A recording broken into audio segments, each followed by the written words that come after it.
Ladies and gentlemen, welcome back to the analysis of YOLENO TV. I hope you're well from wherever you're watching this channel.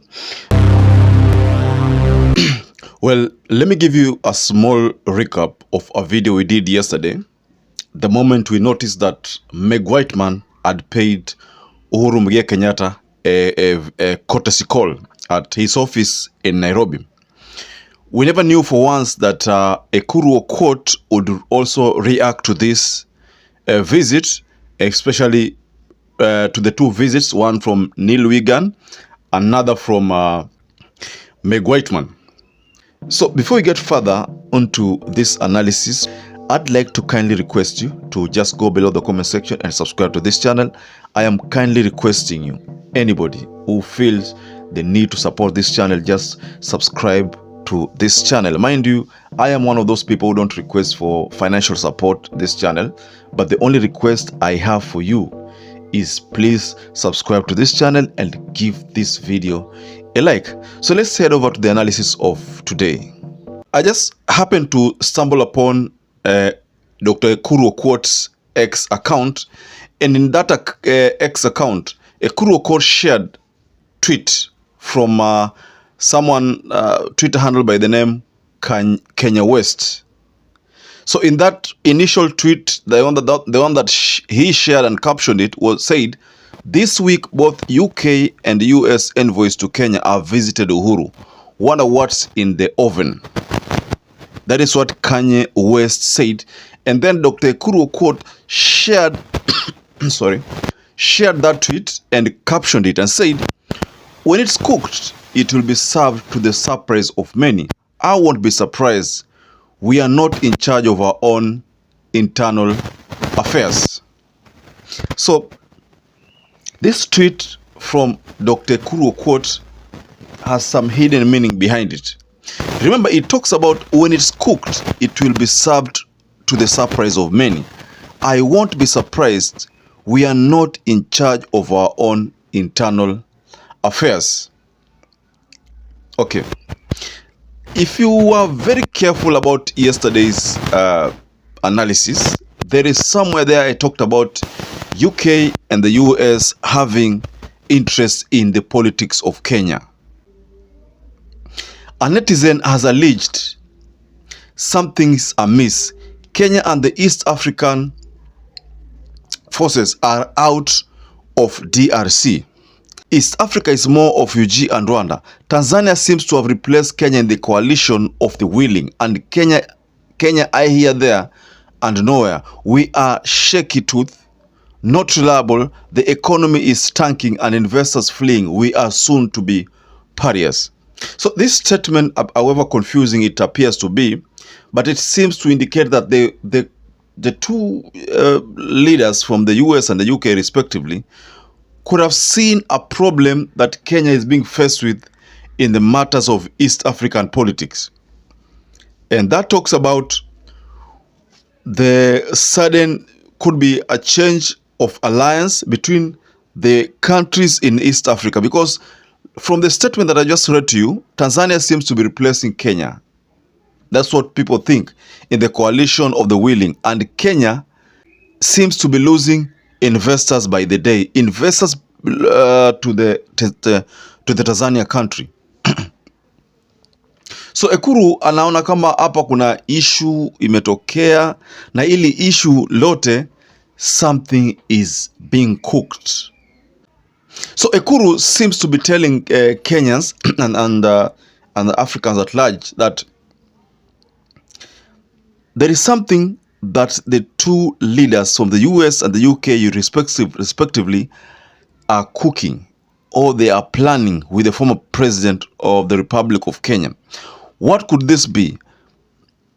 Probably could say that probably they still think that there is need for UHURU and Ruto to have a sit down, probably, or have some kind of a chit chat, or they need to talk, or some kind of assistance to the president, the current president. I mean, there is something that these people are aiming at. It cannot be possible that soon after they talk to Gachagua, that is Neil Wigan headed to UHURU KENYATTA's office. They had a talk, And then later on, Meg Whiteman also goes to Uhuru Muigai Kenyatta, has a talk.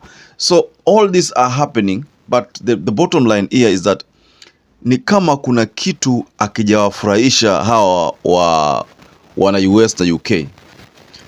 Could it be that the expectation they had maybe on this regime hazijafulfiliwa, ama could it be that the corruptions ambazo zinaongezeka nyingi hazijawafurahisha? What is this thing that is being cooked? Hilo ndo swala ambalo Ekuru amelileta hapa. Nini ambayo hii inapikwa? Nafikiri nini ambayo inapikwa? Of course kuna scandals. Unaona kama UK, ili swala la ile kampuni ilikuwa inafanya printing of papers. Hiyo kampuni hiyo ambayo inafanya printing of exam papers ilinyang'anywa ile tenda kwa sababu haikutoa tip. Hiyo ni according to Raila Amolo Odinga aliposema pale katika ile public address. Haikutoa tip. Kwa sababu haikutoa tip, serikali ilimnyang'anya hiyo tenda. Ilipomnyang'anya hiyo tenda, ikapeana local person, but this local person aka outsource services of an Indian firm, an Asian firm. And you know, the West and the Asia kidogo kuna shida. Inakuja kwa ile swala la BRICS. BRICS, Brazil, Russia, India. I for India, BRICS, Brazil, Russia, India. So India is not that friendly to the US. So wakati serikali ilipotoa kwamba ilitoa itenda kwa hawa jamaa wa UK, ikapatia Mkenya ambaye aka outsource kwa Indian firm. Probably the idea maybe ilikuwa ni ile Indian firm ndio ilikuwa ipo hiyo tenda direct, lakini kwa sababu ingeleta ile kutoeleweka, wakaona kwamba wacha tupatie Mkenya, alafu Mkenya ndiye atafute hiyo tenda huko India. So we pay Mkenya na tutafuta Muindi anafanya kazi, Muasia anafanya hii kazi. That could be one of the things here, because or maybe now Meg Whiteman and the team probably wanaona kwamba mtu, can we trust him beyond, because he used to fight dollar. You remember the campaign of de-dollarization that failed, you know, the campaign that saw Kenyans start using Kenya shillings to buy mafuta nje. That campaign, of course, US were not happy about the campaign, UK were not happy about the campaign, because dollar ndio roho yao. Dollar ndio roho yao. So ukisema dollar tusitumie tena, and the people in BRICS, wale Brazil, Russia, India, China, South Africa, pia wanapiga dollar vita, na wewe ambao unasupportiwa na US unapiga dollar vita. Don't you think that this is not something that the US can be happy about? So there are so many things. What is cooked? When it's cooked, Dr. EKURU's confusing tweet leaves so many questions without answers as to why these two visits had to take place and in such a hurry. I don't know. Maybe you can just go below the comment section and try to insinuate, what do you think could have been the reason why these meetings took place? Or what do you think Dr. EKURU quote seems to be saying when it's cooked? Just go below the comment section and tell us what you think about that. I'd like to raise my case there. Now, to those who have not subscribed to our channel, I'd like to kindly request you to subscribe to this channel. Give this video a like and don't forget to hit the notification bell. It is so important, so that every time we upload any video, you'll always be getting notifications on your smartphone. To those who supported this channel before, I want to tell you here that I'm forever grateful for that support, because without you, this channel cannot grow. So until you catch up again, stay safe and stay blessed.